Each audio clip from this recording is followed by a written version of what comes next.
of the upcoming IRA Planning Workshop, SECURE Act Strategies for Guiding Clients Right Now. This is a 4-day virtual workshop that's running from April 24th through the 27th. And if you want to go ahead and learn more information about the workshop right now, or go ahead and sign up, you can do so by going to horsesmouth.com/IRA workshop. And for those of you joining us in Zoom, I went ahead and put that link into the chat panel just now.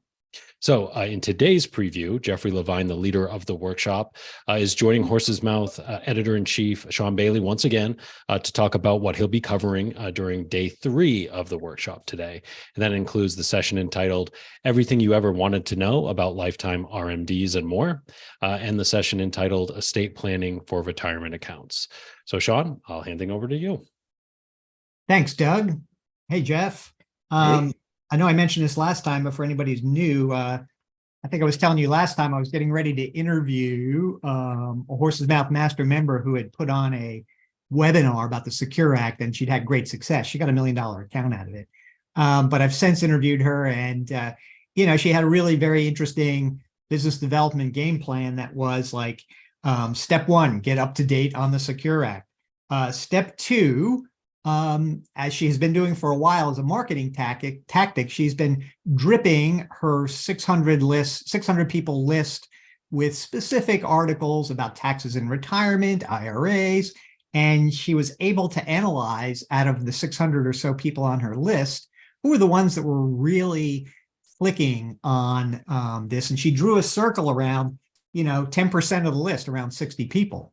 Mm-hmm. And she started using article reprints that she prints them out. She writes a handwritten note and puts them in the mail, sends them directly to these people. And that's what she was doing. She does it 4 times a year. And one of the people she's been dripping on in this manner attended her SECURE Act webinar. And she had practiced for a couple of days, she said, felt good about her presentation skills. She looked at all the slides. She said she loved the slides, but she pulled out 1 or 2 because she wanted to be careful. It was a lunchtime webinar, believe it or not. Anyway, the webinar finishes and this guy picks up the phone and boom, calls her. She had been dripping him for 9 years. And in her interview, and she closed the account very quickly thereafter. And she said, look, I was sitting across the desk from you at Edward Jones 9 years ago. What's the difference? What happened? And he looked at her and said, it was the education. Mm-hmm. She's been educating these people, and education works. Marketing education, financial education. It is, it's critical. It's critical, and it's a fantastic way to build your business. And so that's what she did. And we're going to have a little case study on that. So I just wanted to bring people up to date on it. Keep your eyes peeled for how she did it. But I mention it because, Jeff, we're here to talk about your upcoming workshop, your Savvy IRA virtual workshop. And it's all about step 1, getting up to date on the SECURE Act. And later on in the 4 days, we're also going to be looking at the business development piece as well. So yeah, Jeff, my favorite part of that story is how she took the article printouts with the handwritten notes, because it's a great combination of both like scalability, because you can't write an article for every single client that's for them. But if you segregate them into 5 or 6 different categories, it's very simple to write a quick handwritten note, and it still has that personal touch without having to write something so lengthy for that person. I love it. No, but I love it. I love it too. You're right. And so, hats off to her. And I think everybody out there needs to, really be thinking about how can you slice and dice. You build a list. Mm-hmm. Some people get 500, 1,000 names, sometimes a lot more. To have that many names, that's good. Inside that list is business. If you cultivate it in the right way, they'll ultimately raise their hand and come in, and you'll capture new business, new clients, and everybody will be happy. So let's talk about the upcoming session 6, everything you ever want to know about lifetime RMDs and more. Mm-hmm. Jeff, what comes to mind in terms of like lifetime RMDs? What do we even mean by that?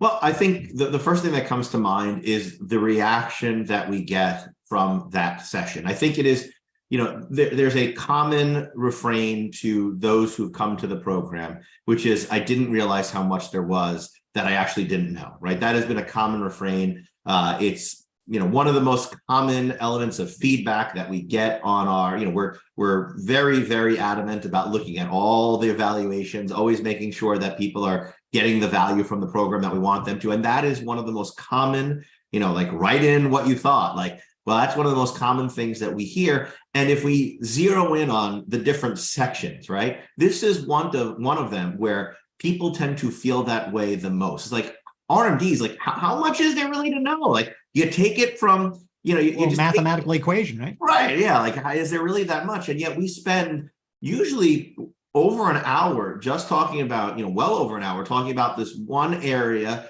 kind of a microcosm of what it is that advisors need to know, and diving into not only what are the rules, because the rules are important, but the rules, I always say that rules are compliance, right? If you don't follow the rules, you're in trouble. It's a penalty against you in some way, shape, or form.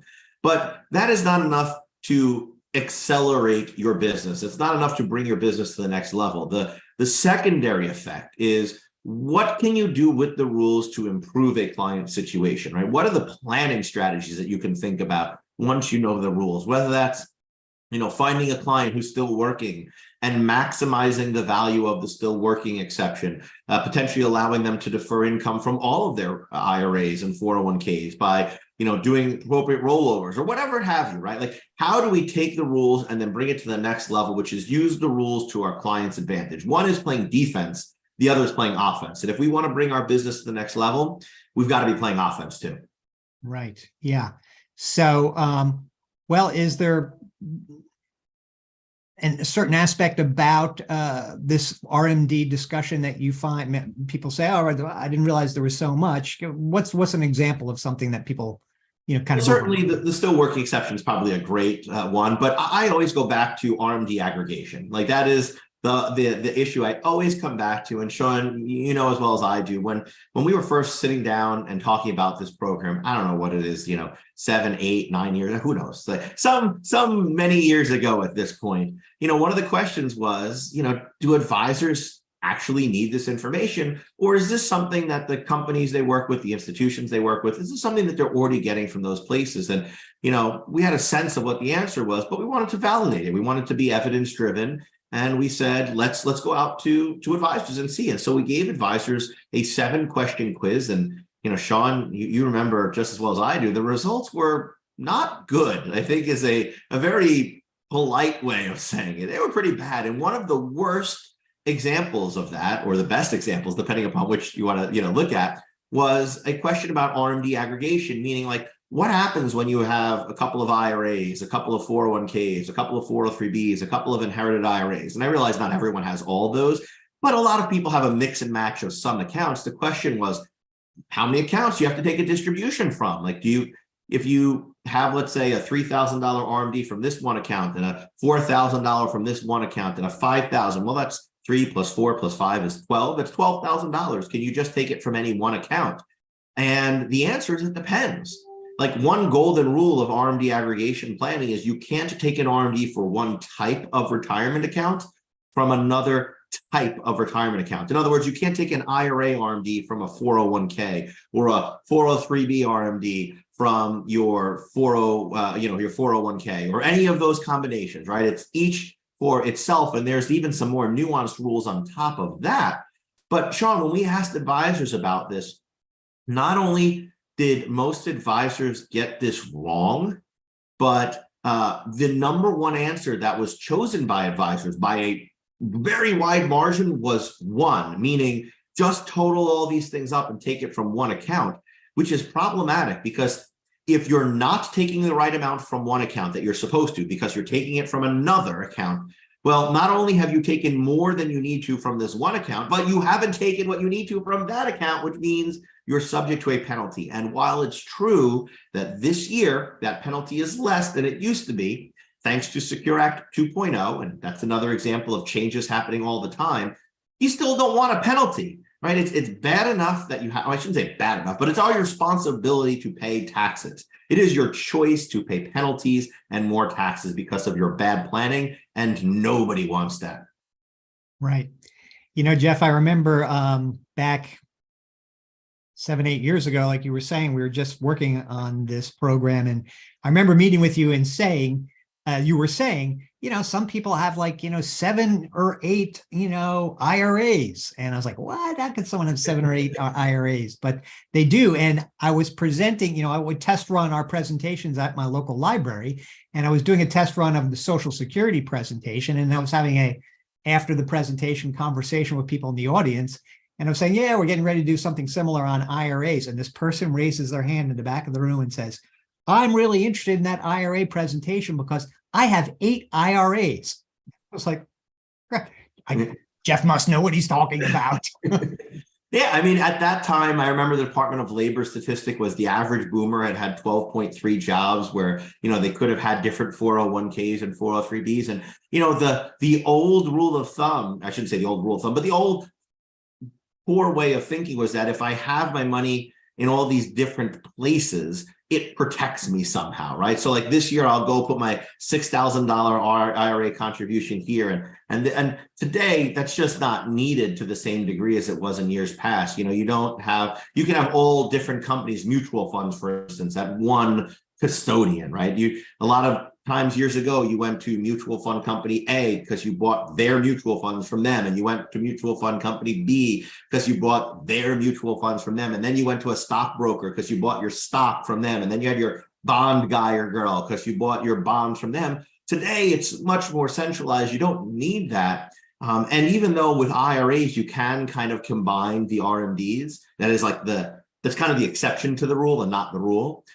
It's still, having lots of accounts means keeping track of more beneficiary forms. It means keeping track of, it's harder to keep track of your overall asset allocation. It's harder to keep track of how much money you actually have to know how much to distribute. It's just more complicated. And I don't know about you, Sean, but most of the people who are 70 and 80 and, getting on in advanced ages, they don't come to me and say, hey, Jeff, how do I make my life as complex as humanly possible? They want simplicity. They want it to be easy for them, and they want it to be easy for their kids and their grandkids and whoever else comes after them. Right.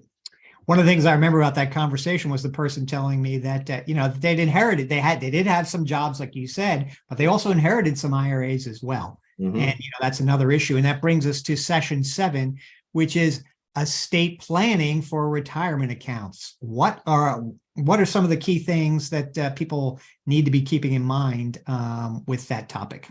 Well, I think the first thing I'd say is IRAs are different from just about every other type of asset.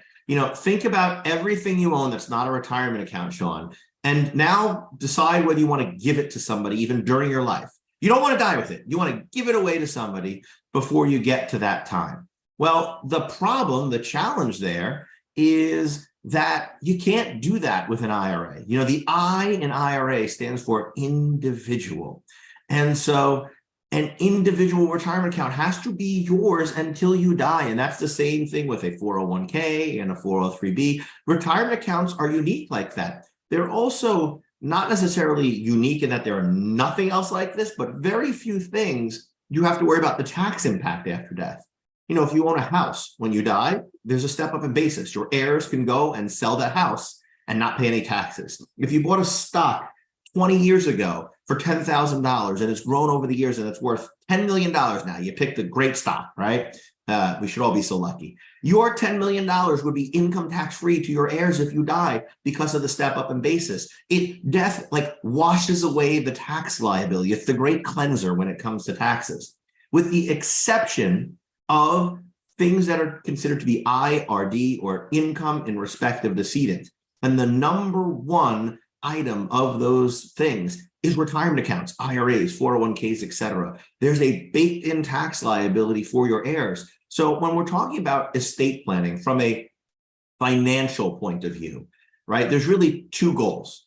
Broader estate planning, there's more things like you need to care for children or whatnot. But when we're talking about financial estate planning, it's 2 things. I want to get the right assets to the right people, and I want to get them there as efficiently as possible. Now, there are challenges with both of those when it comes to IRAs and retirement accounts. For instance, getting assets to the right people. Are your beneficiary forms up to date? Let's just assume they are. Are they per stirpes or are they per capita driven? What happens when a beneficiary dies? Do you have some sort of customized language in there or things like that? Maybe you have a trust named as your beneficiary and the person who is the beneficiary of the trust dies. Well, maybe you don't need the trust anymore. Do you have language in your beneficiary form that stops the trust from being the primary beneficiary upon that death? When we talk about getting those assets there as efficiently as possible, right? The second part of that equation. Well, how do you do that? How much money do you leave to each individual? What's their tax rate? What type of post-death distribution schedule will they be subject to? Right? Years ago, I say years ago like it's the great past, but like 3 years ago, or 4 years ago, people were able to stretch distributions over a lifetime when they inherited. Today, for most people, most non-spouses, it's 10 years. I always say, Sean, think about the timing of this, right?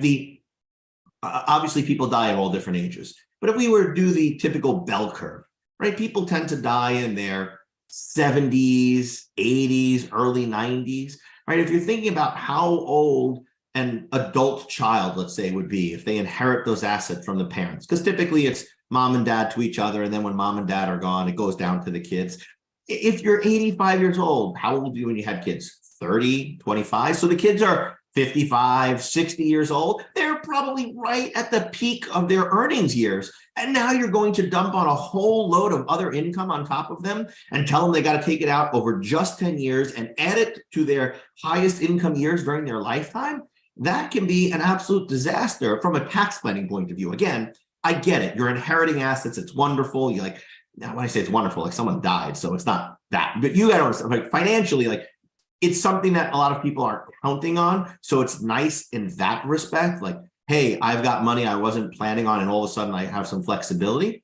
But why lose so much more to taxes? And as the owners of these accounts think about this and they start to contemplate their own demise at some point, they realize that they have spent their entire lifetime working to build up these assets, making good decisions, in many cases, sacrificing their own because, sacrificing things for themselves because they wanted to preserve assets in case, or because they wanted a better lifetime for their children or grandchildren. They don't want to see those assets squandered to taxes unnecessarily. So they are motivated to take action that creates a lower tax liability, not just for them, but for generations. I'll make one more point and then I'll take a breather, Sean. And that's, we always say that tax planning is a lifelong process. And the winner of that game, the winner of the tax planning game, is not he or she who has the lowest tax liability in any one year, but he or she who has the lowest lifetime tax liability.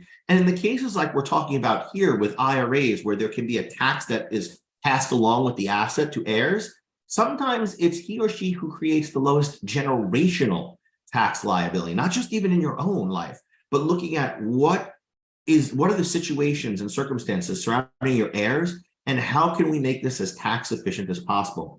Do you need a trust? Do you not need a trust? Who do you leave assets to? Do you convert during your lifetime? What's the level of control you need? And these are all critical estate planning conversations to have. Yeah, I'm glad you brought that up because, and correct me if I'm wrong, but one of the things is it's great to have a financial advisor who can raise these questions, because you were just the key points you were just making. People don't always get them from their tax preparer or even their tax accountant. Yeah, absolutely, and not even necessarily from their estate planning attorney, right? Especially when we look at, when we start looking at what sort of assets do estate planning attorneys focus on, they tend to focus on the assets that they can deal directly with. In other words, those that can be moved into a revocable trust, for instance. Well, you can't do that. We said the I in IRA is individual. Your trust is not you. Can't do it during your lifetime. So, there is a gap here, and 100%, well, I shouldn't say 100%, but almost overwhelmingly, it's not the CPA. This is absolutely the heart of what the financial planner should be doing. The person who's looking forward at the future, not the person who's recording tax history because of what's happened in the past, which is what most CPAs do. And even good tax planning CPAs tend not to look at estate planning issues. Most CPAs, if they do tax planning, which I will say as a CPA, as far as I'm concerned, is the vast minority. But even those that do, they tend to be looking at it as like, what can we do for you, Mr. or Mrs. Client, right now? Not necessarily the 10 or 20 year or multi-generation planning that an advisor would typically look at for a family. Right. One of the great things about going to a workshop where you're there and there's other advisors, whether it's virtual or in person, is that, over the years, I've seen, sometimes people come up with questions, they're kind of out of left field and that sort of thing. And, you often have interesting, cutting edge responses. And so I have one for you, and that is, we've had the death of the stretch now for a few years. Mm-hmm. Is there any solution that people have put out there that you would say, I didn't see that one coming, but it seems like it might work, or might, maybe it doesn't work. I don't know.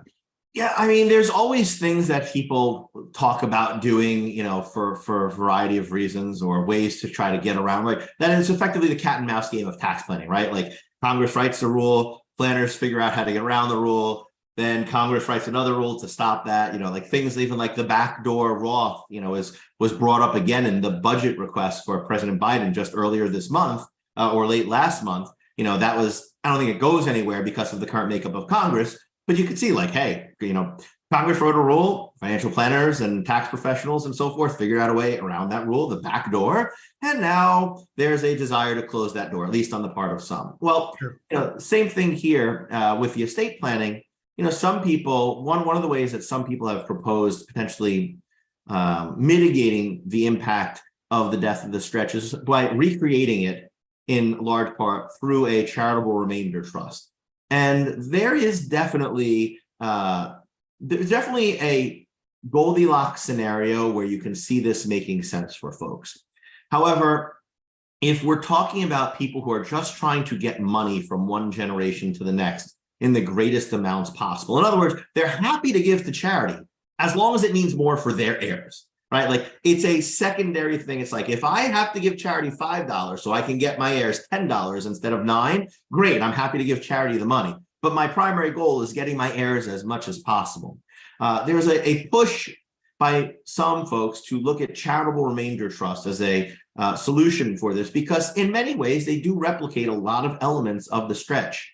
However, I've run the math on this 18 ways till Sunday. And unless your heirs are at a very, very high tax bracket themselves, let's call it the top 37% rate, and the estate from which the IRA is being inherited is subject to estate tax, then it's almost impossible to find a scenario where it makes sense. I mean, we're talking about a minimum, even in that perfect quote unquote scenario of high tax rate for the beneficiaries, long life expectancy for the beneficiaries, right? Because with a charitable remainder trust, once that beneficiary or beneficiaries die, the money goes to charity. So you need long life expectancy, high tax rate, and a taxable estate, which, Sean, last year, 2,000 people, right? Like, I mean, nobody has a taxable estate anymore with a $13 million roughly per person exemption.